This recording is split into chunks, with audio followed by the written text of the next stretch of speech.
श्री कृष्ण गोविंद हरे मुरारे हे नाथ नारायण वासुदेव। श्री कृष्ण गोविंद हरे मुरारे हे नाथ नारायण वासुदेव। ओम नमो भगवते वासुदेवाय नमः। ओम नमो भगवते वासुदेवाय नमः। ओम नमो भगवते वासुदेवाय नमः। ओम नमो भगवते वासुदेवाय नमः। जय हिंद, जय भारत। आप सबों का स्वागत है। मैं रामनिशा। आज हम लोग श्रीमद् भागवत महापुराण के जो है प्रथम स्कंद के 5वां अध्याय में आए हैं और इसमें हिंदी में ही पूरा महापुराण है। इस सब का हम सबको लाभ उठाना चाहिए और भगवान की पूरी कृपा हम सबों पे इसी तरह से बरसता रहे। हम लोग स्वस्थ रहें, मानसिक स्वास्थ्य, शारीरिक स्वास्थ्य, आर्थिक स्वस्थ रहें कहीं न कहीं, और प्रभु का चरण का ध्यान करते हुए तन मन धन से तीनों का प्रभु को हमेशा ध्यान करते रहें। और जब भी मौका मिले सेवा में भी लग जाए और सेवा का उपयोग करें हम लोग। और सोचिए कि प्रभु का मेरे ऊपर कितनी बड़ी कृपा है कि प्रभु ने हमें मनुष्य बना के भेजा है। अगर मनुष्य नहीं बनते, कोई जीव दूसरा होते, तो हम लोगों को क्या होता? क्या हम लोग ये धारण कर सकते थे? क्या हम लोग हंस सकते थे? क्या यह मनुष्य का रूप हमें अगर नहीं मिलता, क्या हम लोग शास्त्र का अध्ययन कर सकते थे? नहीं कर सकते थे। इसीलिए प्रभु ने हमें दिया है, इस सब का लाभ हमें उठाना चाहिए। मनुष्य तन को इतना सुदृढ़, इतनी व्यवस्थित, इतनी अच्छी बनाइए कि पुनः फिर तन न मिले, प्रभु का चरण मिले। ऐसा प्रयास करते रहना चाहिए और प्रयास करने से ही संभव है। हम लोग भाषणबाजी से ज़्यादा हम लोग कर्म पे ध्यान दें, अपने धर्म पे ध्यान दें, अपने जो भी हमारे महापुरुषों के द्वारा बताए गए रास्ते पे ध्यान दें। इससे हमें मुक्ति मिलती है। मानसिक, शारीरिक, आर्थिक 3 प्रकार की मुक्ति भी है। बीमारी भी हमारे यहाँ 3 प्रकार की ही होती है। मानसिक बीमारी, शारीरिक बीमारी, आर्थिक बीमारी, सब तरह में जो है हम लोग 3 प्रकार का बहुत ही महत्व है। क्योंकि एक जो है सो हमें मन के हिसाब से कंट्रोल करता है। शरीर हमेशा चाहेगा मन के हिसाब से और आत्मा चाहेगा परमात्मा के हिसाब से अपने आप को कंट्रोल होगी, ताकि मुक्ति हो जाए आपका। आपकी आत्मा कभी नहीं चाहता है कि आप इसी जीव में भटकते रहें, 84 लाख योनि में बार बार जन्म लेते हैं। प्रभु चाहते हैं कि आप ऐसा कर्म करें, आत्मा चाहता है कि आप ऐसा कर्म करें, आपकी मुक्ति हो जाए, कभी किसी योनि में भटकना ना पड़े। ठीक है, शुरू करते हैं हम लोग। 5वां अध्याय भगवान के यश कीर्तन की महिमा और महर्षि नारद जी पूर्व चरित्र। सूत जी कहते हैं तदंतर सुखपूर्वक बैठे हुए बीना वाणी परम यशस्वी देवर्षि नारद ने मुस्कुराकर अपने पास ही बैठे ब्रह्मर्षि व्यास जी से कहा। नारद जी ने प्रश्न किया, महाभाग व्यास जी, आपके शरीर एवं मन दोनों ही अपने कर्म एवं चिंतन से संतुष्ट है ना? अवश्य ही आपकी जिज्ञासा तो भली भांति पूर्ण हो गई है, क्योंकि आपने जो यह महाभारत की रचना की है वह बड़ी ही अद्भुत है। वह धर्म आदि सभी पुरुषार्थों से परिपूर्ण है। सनातन ब्रह्म तत्व को भी आपने खूब विचारा है और जान भी लिया है। फिर भी प्रभु आपके अकृतार्थ पुरुष के समान अपने विषय में शोक क्यों कर रहे हैं? व्यास जी कहते हैं, आपने मेरे विषय में जो कुछ कहा वह सब ठीक ही है। वैसे होने पर भी मेरा हृदय संतुष्ट नहीं है। पता नहीं इसका क्या कारण है। आपका ज्ञान अगाध है। आप साक्षात ब्रह्मा जी के मानस पुत्र हैं, इसीलिए मैं आपसे ही इसका कारण पूछता हूँ। नारद जी, आप समस्त गोपनीय रहस्यों को जानते हैं, क्योंकि आपने उन पुराण पुरुष की उपासना की है जो प्रकृति पुरुष दोनों के स्वामी हैं और असंग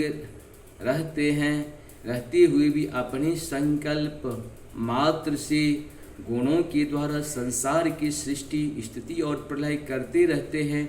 आप सूर्य की भांति तीनों लोकों में भ्रमण करते रहते हैं और योग बल से प्राणवायु के समान सबके भीतर रहकर अंतःकरण को साक्षी भी है। योग अनुष्ठान और नियमों के द्वारा परम ब्रह्म और शब्द ब्रह्म दोनों ही पूर्ण प्राप्ति कर लेने पर भी मुझ में जो बड़ी कमी है उसे आप कृपा करके बतलाइए।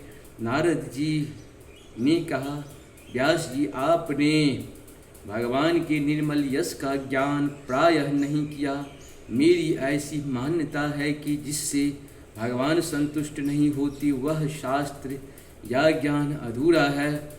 आपने धर्म आदि पुरुषार्थों का जैसा निरूपण किया है, भगवान श्री कृष्ण की महिमा का वैसा ही निरूपण नहीं किया। जिस वाणी से चाहे वह रस भाव अलंकार जिसे युक्त ही क्यों न हो, जगत को पवित्र करने वाले भगवान श्री कृष्ण के यश का कभी गान नहीं होता। वह जो कौवों के लिए उत्तिष्ठ फेंकने के स्थान के समान अपवित्र मानी जाती है, मानस सरोवर के कमनीय कमल वन में विहरने वाले हंसों की भांति ब्रह्म धाम में विहार करने वाले भगवत उच्चारण बिंद श्रित परमहंस भक्त कभी उसमें रमण नहीं करते। इसके विपरीत जिसमें सुंदर रचना भी नहीं है और जो दूषित शब्दों से युक्त भी है, परंतु इसका प्रत्येक श्लोक भगवान के सुयश सूचक नामों से युक्त है, वह वाणी लोगों के सारे पापों का नाश कर देती है। क्योंकि सत्य पुरुष ऐसे ही वाणी का श्रवण गान और कीर्तन किया करते हैं। वह निर्बल ज्ञान भी जो मोक्ष की प्राप्ति साक्षात साधन है, यदि भगवान की भक्ति से रहित हों तो उसकी उतनी शोभा नहीं होती। फिर जो साधन और सिद्धि दोनों ही दशाओं में सदा ही अमंगल रूप है, वह काम्य कर्म और जो भगवान को अर्पण नहीं किया गया है, ऐसे अहैतुक निष्काम कर्म भी कैसे सुशोभित हो सकता है।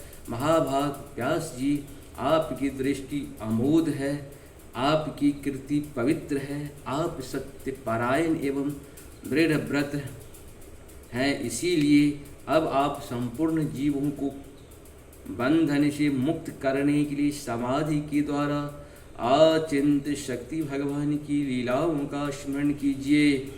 जो मनुष्य भगवान की लीला के अतिरिक्त और कुछ कहने की इच्छा करता है, वह इस इच्छा से ही निर्मित अनेक नाम और रूपों के चक्कर में पड़ जाता है। उसकी बुद्धि भेदभाव से भर जाती है, जैसे हवा की झोंके से डगमगाती हुई डोंगी को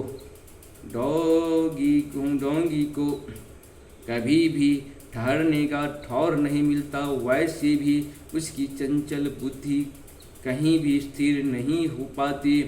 संसारी लोग स्वभाव से ही विषयों में फंसे हुए हैं। धर्म के नाम पर आपने उन्हें निंदित पशु हिंसा युक्त सकाम कर्म करने की भी आज्ञा दे दी है। यह बहुत ही उल्टी बात हुई, क्योंकि मूर्ख लोग आपके वचनों से पूर्वोक्त निंदित कर्म को ही धर्म मानकर यही मुख्य धर्म है ऐसा निश्चय करके उसका निषेध करने वाले वचनों को ठीक नहीं मानते। भगवान अनंत हैं, कोई विचारवान ज्ञानी पुरुष ही संसार की ओर से निवृत्त होकर उनके स्वरूप भूत परमानंद का अनुभव कर सकता है। अतः जो लोग पारमार्थिक बुद्धि से रहित है और गुणों के द्वारा नचाए जा रहे हैं, उनके कल्याण के लिए ही आप भगवान की लीलाओं का सर्वसाधारण के हित के दृष्टि से वर्णन कीजिए। जो मनुष्य अपने धर्म का परित्याग करके भगवान के चरण कमलों का भजन सेवन करता है, भजन परिपक्व हो जाने पर तो बात ही क्या है। यदि इससे पूर्व ही इसका भजन छूट जाए तो क्या कहीं भी उसका कोई अमंगल हो सकता है। परंतु जो भगवान का भजन नहीं करता है, केवल स्वधर्म का पालन करते हैं, उन्हें कौन सा लाभ मिलता है। बुद्धिमान मनुष्यों को चाहिए कि वह उसी वस्तु की प्राप्ति के लिए प्रयत्न करे जो तिनके से लेकर ब्रह्म पर्यंत समस्त ऊंची नीची योनि में कर्मों के फलस्वरूप आने जाने पर भी स्वयं प्राप्त नहीं होती। संसार के विषय सुख तो जैसे बिना चेष्टा के दुख मिलते हैं, वैसे ही कर्म के फल रूप अचिंत गति समय के फेर से सबको सर्वत्र स्वभाव से ही मिल जाते हैं।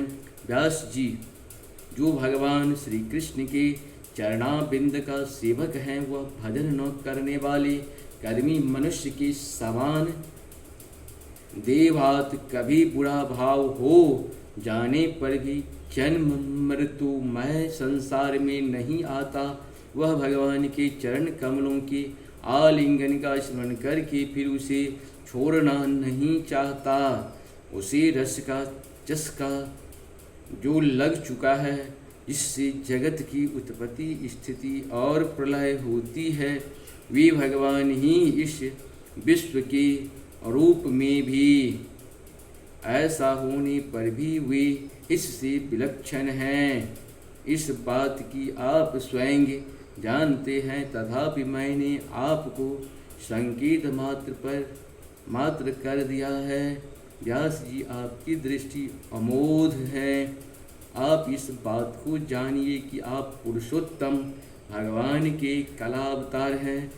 आपने अजन्मा होकर भी जगत के कल्याण के लिए जन्म ग्रहण किया है, इसीलिए आप विशेष रूप से भगवान की लीलाओं का कीर्तन कीजिए। विद्वानों ने इस बात का निरूपण किया है कि मनुष्य की तपस्या, वेदाध्ययन, यज्ञानुष्ठान, स्वाध्याय, ज्ञान और दान का एकमात्र प्रयोजन यही है कि पुण्य कीर्ति श्री कृष्ण के गुणों और लीलाओं का वर्णन किया जाए।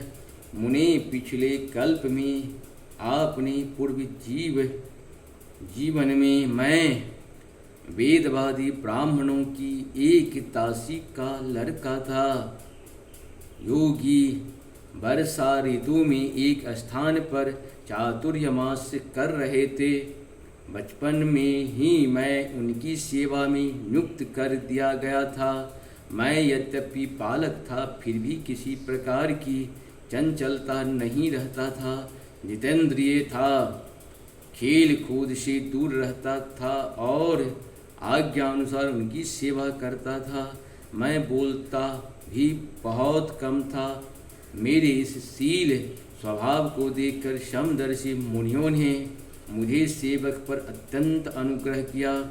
उनकी अनुमति प्राप्त करके बर्तनों में लगा हुआ जूठन मैं एक बार खा लिया करता था। इससे मेरे सारे पाप धुल गए। इस प्रकार उनकी सेवा करते करते मेरा हृदय शुद्ध हो गया और वे लोग जैसे भजन पूजन करते थे, उसी में मेरी भी रुचि हो गई। प्यारे व्यास जी, उस सत्संग में उन लीला गान परायण महात्माओं की अनुग्रह से मैं प्रतिदिन श्री कृष्ण की मनोहर कथाएं सुना करता। श्रद्धापूर्वक एक एक पद श्रवण करते करते प्रिय कृति भगवान में मेरी रुचि हो गई। महामुने, जब भगवान में मेरी रुचि हो गई, तब उन मनोहर कीर्ति प्रभु में मेरी बुद्धि भी निश्चल हो गई। उस बुद्धि से मैं उस संपूर्ण सत और असत रूप जगत को अपने परम ब्रह्म स्वरूप आत्मा में माया से कल्पित देखने लगा। इस प्रकार शरद और वर्षा इन दो ऋतुओं में तीनों समय उन महात्मा मुनियों ने श्री हरि के निर्मल यश का कीर्तन किया और मैं प्रेम से प्रत्येक बात सुनता रहा। अब चित्त के रजोगुण और तमोगुण को नाश करने वाली भक्ति का मेरे हृदय में प्रादुर्भाव हो गया। मैं उनका बड़ा ही अनुरागी था, विनयी था। उन लोगों की सेवा से मेरा पाप नष्ट हो चुके थे। मेरे हृदय में श्रद्धा थी, इंद्रियों में संयम था और शरीर, पानी और मन से मैं उनका आज्ञाकारी था। उन दीन वत्सल महात्माओं ने जाते समय कृपा करके मुझे उस बृहत्तम ज्ञान का उपदेश किया, जिसका उपदेश स्वयं भगवान ने अपने श्री मुख से किया है। उस उपदेश से ही जगत के निर्माता भगवान श्री कृष्ण की माया के प्रभाव को मैं जान सका, जिनकी जान लेने पर उनके परम पद की प्राप्ति हो जाती है। सत्य संकल्प व्यास जी पुरुषोत्तम भगवान श्री कृष्ण के प्रति समस्त कर्मों को समर्पित कर देना ही संसार की तीनों तापों की एकमात्र औषधि है। यह बात मैंने आपको बतला दी। प्राणियों को जिस पदार्थ के सेवन से जो रोग हो जाता है, वही पदार्थ चिकित्सा विधि के अनुसार प्रयोग करने पर क्या उस रोग को दूर नहीं करता। उसी प्रकार यद्यपि सभी कर्म मनुष्य को जन्म मृत्यु रूप संसार के चक्र में डालने वाला है, तथापि जब वे भगवान को समर्पित कर दिया जाता है तब उन कर्मपना ही नष्ट हो जाता है। तब लोग में जो शास्त्र विहित कर्म भगवान की प्रसन्नता के लिए किए जाते हैं, उन्हीं से पराभक्ति युक्त ज्ञान की प्राप्ति होती है। उस भगवत कर्म के मार्ग में भगवान के आज्ञानुसार आचरण करते हुए लोग बार बार भगवान श्री कृष्ण के गुण और नामों का कीर्तन तथा स्मरण करते हैं। प्रभो, आप भगवान श्री वासुदेव को नमस्कार है। हम आपका ध्यान करते हैं। प्रद्युम्न, अनिरुद्ध और शंकरसन को भी नमस्कार है। इस प्रकार जो पुरुष चातुर्भ्यूरूपी भगवत मूर्तियों के नाम द्वारा प्राकृतिक मूर्ति रहित अप्राकृतिक मंत्र मूर्ति भगवान यज्ञ पुरुष का पूजन करता है, उसी का ज्ञान पूर्ण एवं यथार्थ है। ब्राह्मण, जब मैंने भगवान की आज्ञा का इस प्रकार पालन किया, तब उस बात को जानकर भगवान श्री कृष्ण ने मुझे आत्मज्ञान, ऐश्वर्य और उनकी भाव रूपा प्रेमा भक्ति का दान किया। व्यास जी, आपका ज्ञान पूर्ण है। आप भगवान की ही कीर्ति का, उनकी प्रेममयी लीला का वर्णन कीजिए। उसी से बड़े बड़े ज्ञानियों की भी जिज्ञासा पूर्ण होती है। जो लोग दुखों के द्वारा बार बार रौंदे जा रहे हैं, उनके दुख की शांति इसी से हो सकती है और कोई उपाय नहीं है। इस प्रकार से हम लोग का आज का एपिसोड पूर्ण हुआ। आप सबों को बहुत बहुत धन्यवाद। नमस्कार। चैनल को सब्सक्राइब करें, लाइक करें और जय हो, जय हो, जय हो।